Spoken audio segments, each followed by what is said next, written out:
session, we're going to be painting this anemone. So it's a really simple flower with a very simple shape. And I'll first talk about how you transfer this image to your watercolor paper.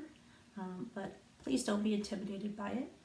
It is not so much the exact shape and size of the petals that matters, but you gaining control over your brush, how much pigment, how much water, what the values are, where they are. All those things are the most important things right now to nail down in your practice sessions here. So grab a small piece of paper, like a quarter of a sheet. I'm just going to be using this little portion down here of my paper and a pencil, and we'll get started on it. We're going to draw it twice right away. We're going to get that out of the way, and that way you'll have it ready for the two paintings we do. One monochromatic, the other one in this pink and yellow and green. Okay, let's get started. Okay, so here's our photo.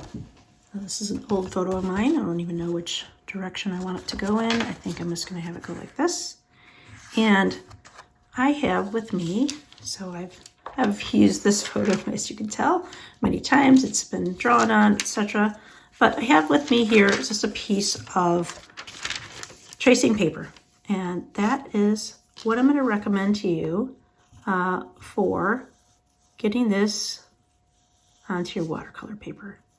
Of course, if you feel comfortable drawing it, 100% you should do that.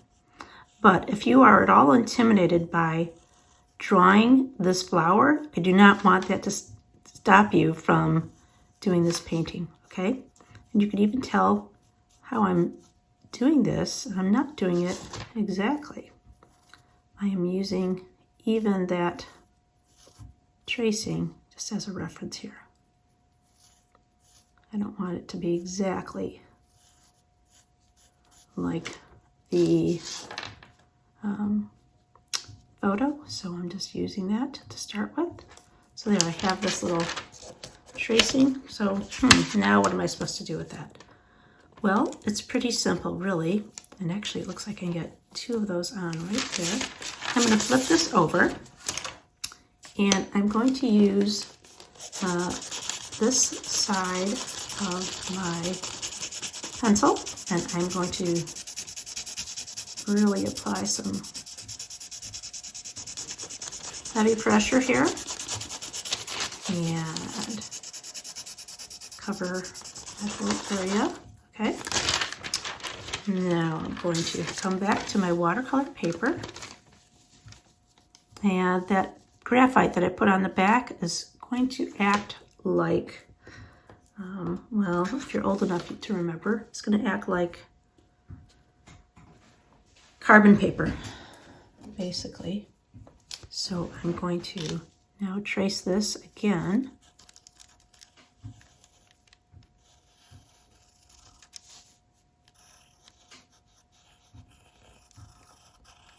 Petals of flowers are very forgiving. They don't mind if they're a little out of shape. But this is one reason right now I'm not drawing any people, because you can't put their noses in the wrong shape or size. So that's one reason why I stick to flowers.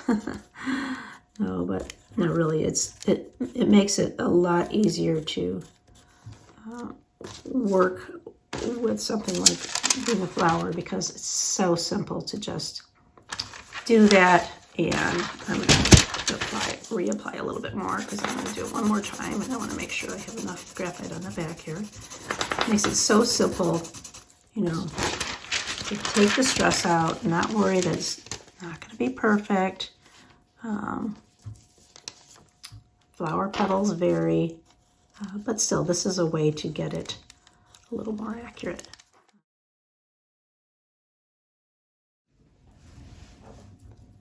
All right, so let's get started again, and we're going to paint these the same way that we did that last study with the peach. So I'm going to use that same number 10 round brush, and I'm going to paint it initially with Payne's gray. And I'm going to start by looking at my photo and converting it to black and white. And I see that there are some areas that are pretty light on some of the petals, but I am going to cover the majority of the flower with a very light wash of the Payne's gray. It's really counterintuitive to do it in such a dark color, but it really forces you to make a light value from a dark hue, I should say. A hue, color. Color is a hue. There you go, you get some color theory, you get some terminology while you're in my class. So yeah, when you're using something that's counterintuitive, you really got to think about, how do I make this light? Oh, I do a lot more water. And one thing we haven't talked about is watercolor will dry quite a bit lighter than, it'll look a lot lighter when it's dried. That's what I want to say. So that's one thing that you could be reassured of if you're ever concerned that, I might have made that too dark or something, it's starting to dry. What do I do about it now? And I can't lift it out. I have to wait till it dries. Well, it probably is going to dry a little bit lighter. It's just the way watercolors work. Now, if you were working with acrylics, they typically dry a little bit darker. So you really got to know your materials and what you're working with. All right, so we're going to start with that. And just like our other paintings, we are going to dry this. All right, so that's my initial base layer. So that lightest color is going to be represented in some of these areas like that. Here, some of the edges of my flower, okay? So I'm just going to work on the petals next. So I am making a very dilute little puddle of the Payne's gray. So I'm taking that, making a little puddle on my, I gotta move this so you can see it. Making a little puddle on my palette. Just adding more water to that, just so I can work with some lighter gray. And that might look like the same color that I started with, but since I'm putting it on top of the same color, it will definitely look darker. Okay, so I am just going to start with this petal here and work on putting some of the color in there.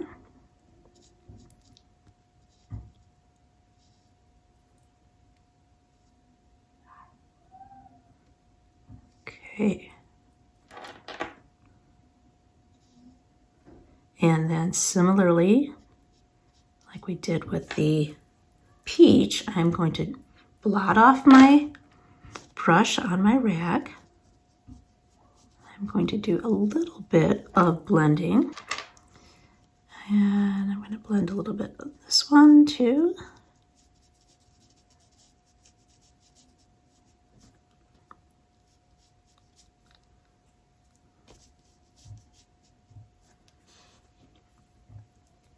And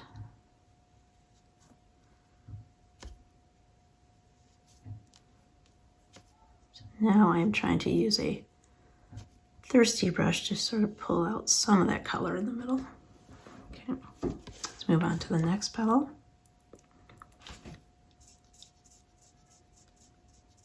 So sometimes you'll see a very crisp edge. Sometimes the edges between the values or colors are blurred. Sometimes it's very pronounced. So you just have to try to achieve what you see by playing with how much water is on your brush, playing with blending it or leaving it unblended. So I'm going to leave little portions of that unblended. Just going to give it a try. And this one appears to be darker than this one. I don't want that. I want them to be about the same value as those are, so just added a little more paint to that. I'm going to come around to this one down here and add some color, be it monochromatic. I'm going to add some to this petal down here. Now I know I do have a really bright patch there, so I want to be careful about that, about not covering it up. And I'm going to wipe off my brush, get some clear water, do a little bit of blending.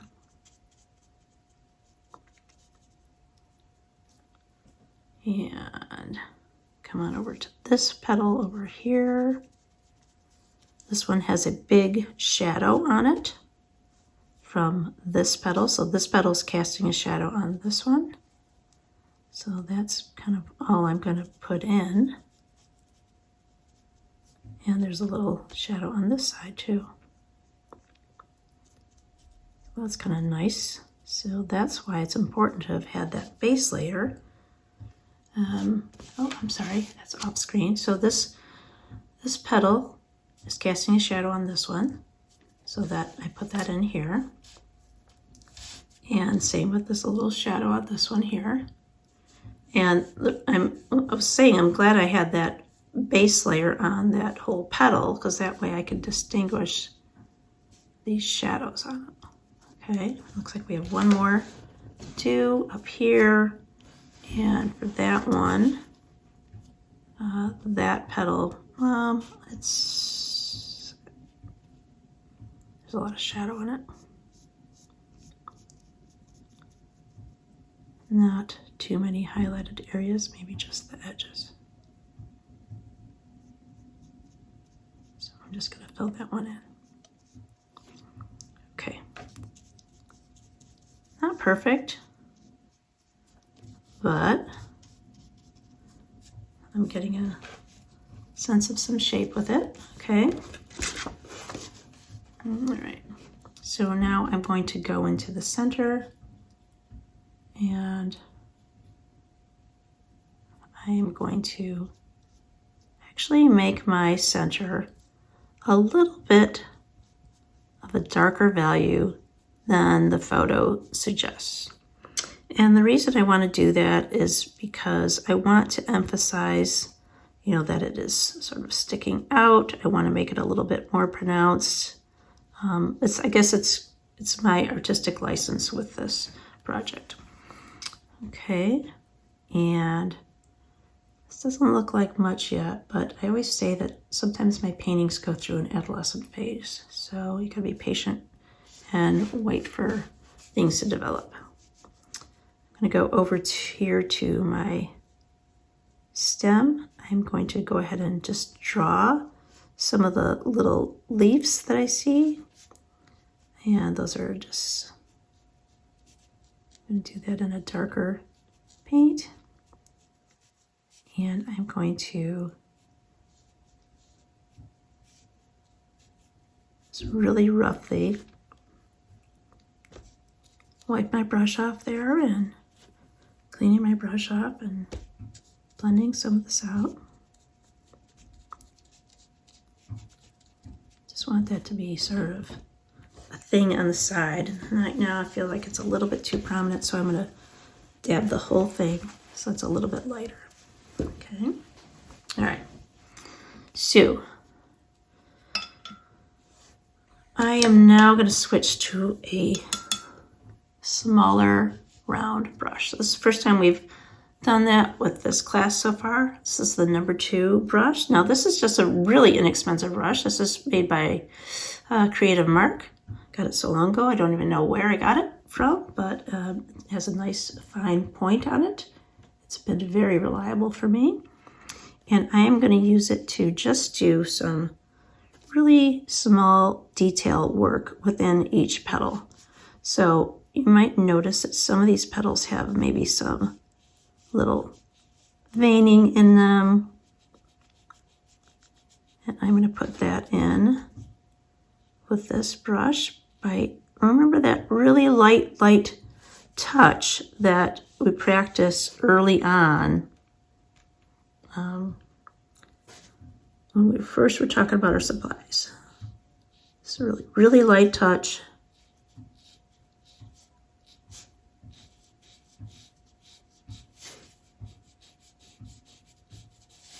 And then around the center, there's some yellow. I'm sure it's stamen or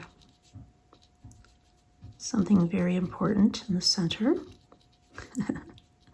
For a flower person, I don't know a lot of the terminology. Apologize. I know it's in yellow in the photo, but that's what I was saying. I wanted to deviate from that a little bit because yellow should be a really light color, right? But I really wanted to emphasize the center a little bit more. So I'm putting some dark there. Now I'm blending it out, trying to make the top of this remain light because more light is hitting it. And so the way I'm doing that is trying to make the edges of this center, the edges be the darkest area because there's less light getting to it. And it doesn't, I just put a little bit too much water on that. Put a little too much water on that, so I am going to absorb a little bit with my tissue right in the center and fix what I did.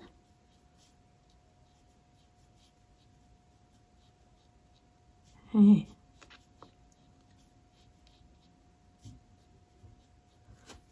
Okay, so I want that to be a little bit blended, but I'm a little bit cautious because I just blended it too much. There we go. Okay, so I know it doesn't look like much. It looks a little rough around the edges, but now we're going to make this little flower really kind of pop. And I'm going to do that by putting a very dark, very intense, a lot of paint on my brush, very dark background around this flower. And I'm going to do that by moving quickly around all the things that I've painted already.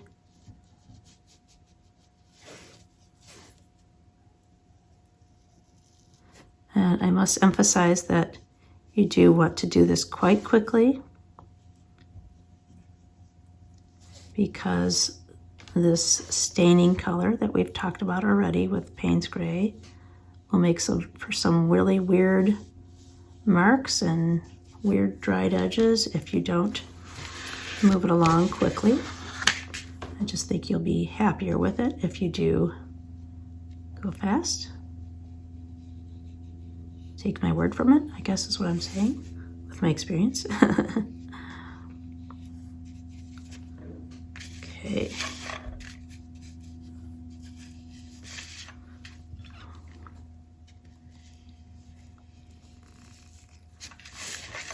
All right, almost there, meaning almost around this painting. A little bit more work to do on the flower itself, but not a lot more. And hopefully if you're not able to paint along, that you just stop recording, catch up, watch it in your own time. Okay. So we have that little background around this. Okay. Now I would like some areas of my flower to be a little bit darker. I could see that it's really all faded out because we learned that the watercolor dries a little bit lighter. So I'm going to just add some more of this veining. I'm going to stop with just one petal at a time, clean my brush off, and then I'm going to just blend it a little bit.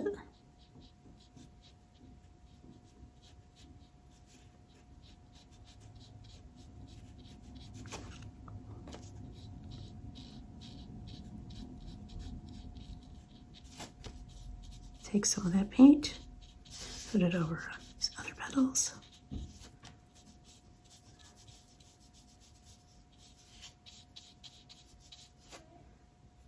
And I'm going to go in really intense, right around that center again.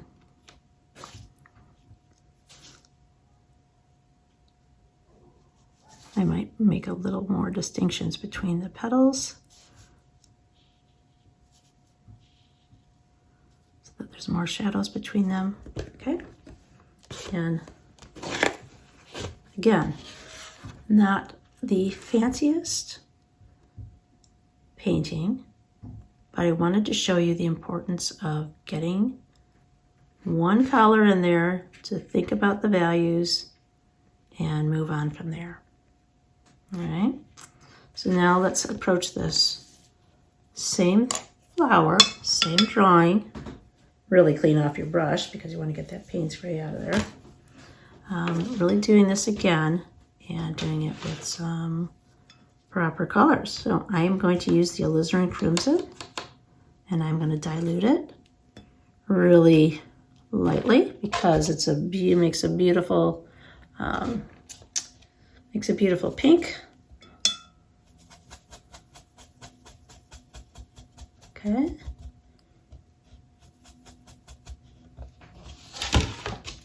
So I'm going to do the same thing over here. I'm not going to get it in the center of the photo or the center of the flower because I know that that's got the green and yellow. I am going to go around my petals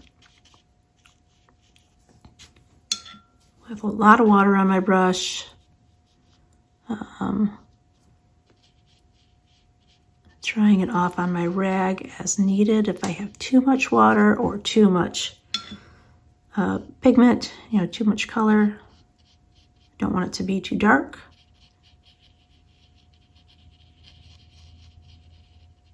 The rag that sits on my lap usually is pretty saturated and pretty wet by the time I'm done with the painting session because I am constantly drying that brush off on my lap, on my rag, sorry. I'm painting and talking at the same time. Doesn't always work. Okay. So got that really light. And my buds are kind of light too. All right, let's try that. All right, so let's go and put in some of the darker values in those petals. I'm going to do that like this, and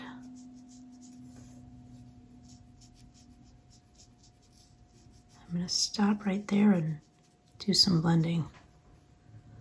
Try to take my time and do it a little more carefully than I did on the monochromatic version of it.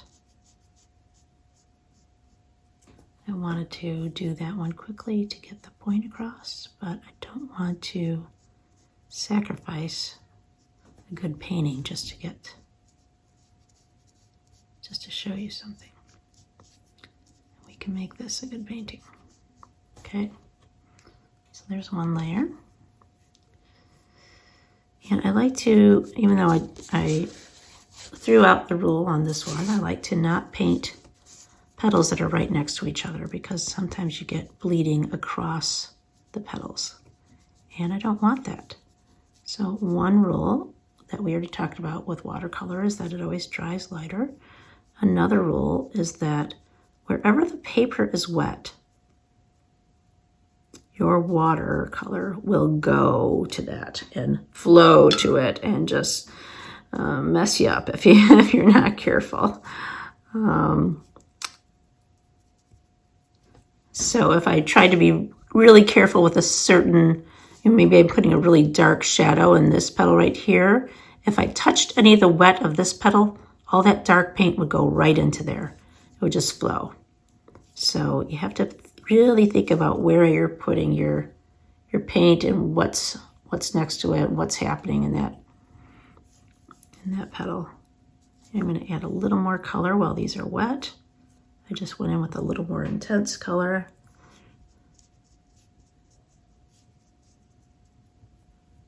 Okay. As I see it in the photo. Okay. So now, because I have 5 petals, I have nowhere else to paint right now, so I'm going to dry these. Okay. Alrighty. Let's proceed. This one has some pretty much a darker peak on this side.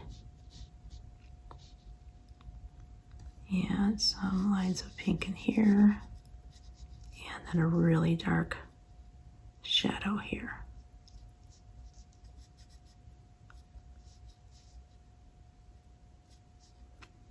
Okay.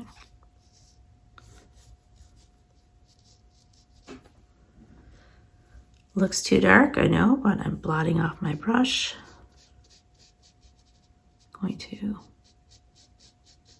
blend it.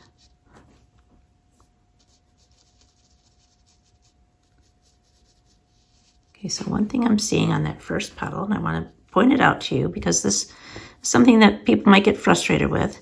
You'll see where it has dried, and it's in a different space than where the first layer dried. So the way I can get rid of that jaggedy line is just by scrubbing it a little bit with my brush.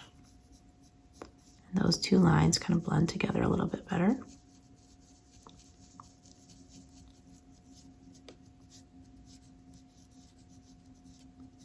Anytime, though, that you put new water down on an area, you will have a new line drying somewhere. So you always have to think about where is that water going to dry and what's it going to look like when it dries. Okay. So let's go to this one. This one we didn't have a lot going on other than a shadow. So we're going to put that in.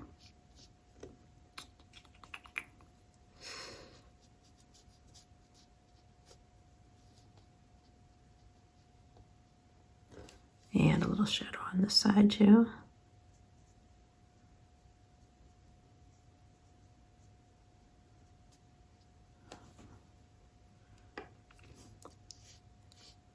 And then some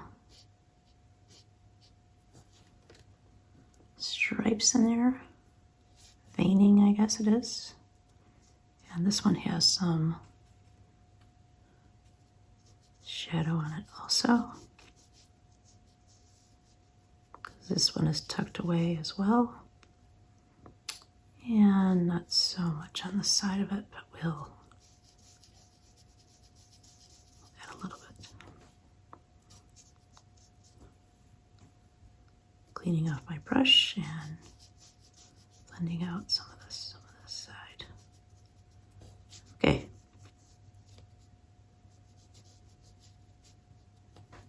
Alrighty. I'm going to go and paint that inner green of this center. I kind of made a little perimeter there in green, and I'm going to let that absorb into the paper, and then I'm going to drop yellow into the center because even though it's all green, the top of it has more light reflecting on it, and it seems to be a little bit yellower, so yellow-green. And what I'm going to do is blot some of that so that I get opportunity to add that yellow in. And then I'm actually going to go back around it.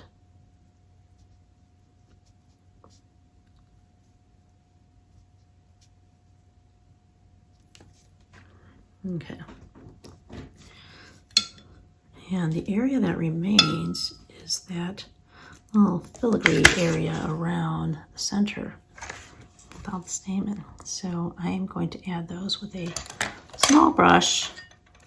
I'm going to go back to my number 2. I'm going to get the Payne's gray out of it. That could be tragic if I didn't check. And the way I do that is I keep wiping it off and checking on my paper or my tissue. See if I've gotten it out. Or a piece of scrap paper that's sitting around. Either will do. All right, so I'm going to get some yellow on my paintbrush, and I am going to leave some white of the paper in here. Just kind of make some scribbly lines to represent that area around the center.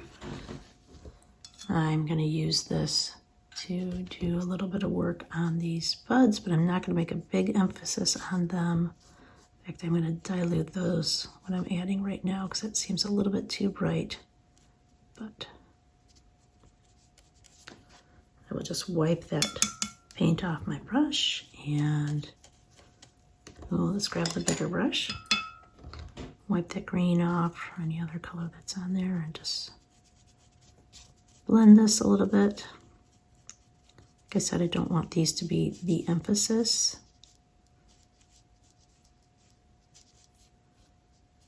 Okay.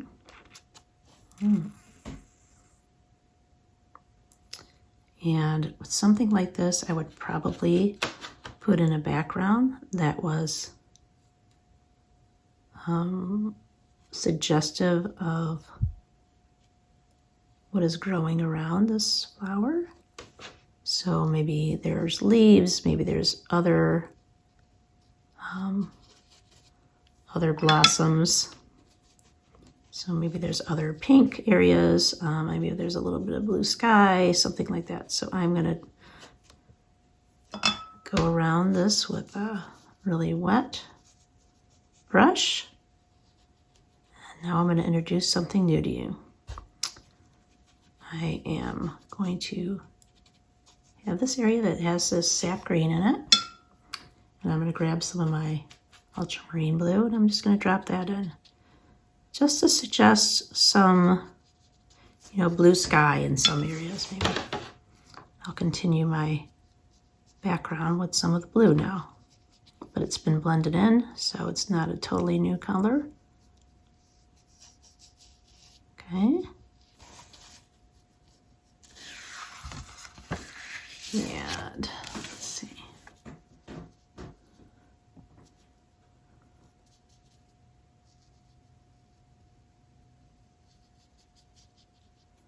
This is just like any other part of the painting we've done so far. I put some color down, wipe my brush off, get some water on my brush, and spread things out, blend them a little bit, okay? So we're doing it all in the same way, just with different subject matter. Oh, and it looks like my little bud over there is going to disappear, but that's okay. I'm not going to miss it.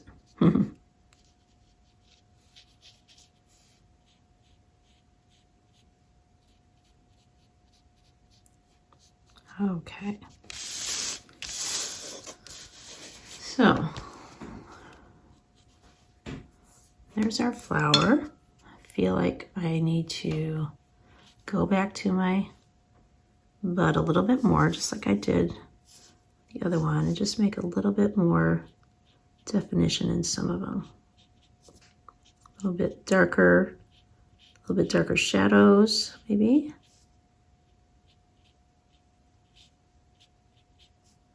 Now I don't want to make this a red flower, so I gotta be careful, which means I have to blend this out a little bit more. Which means I have to think about where my water is going to dry, and am I okay with it drying in certain areas?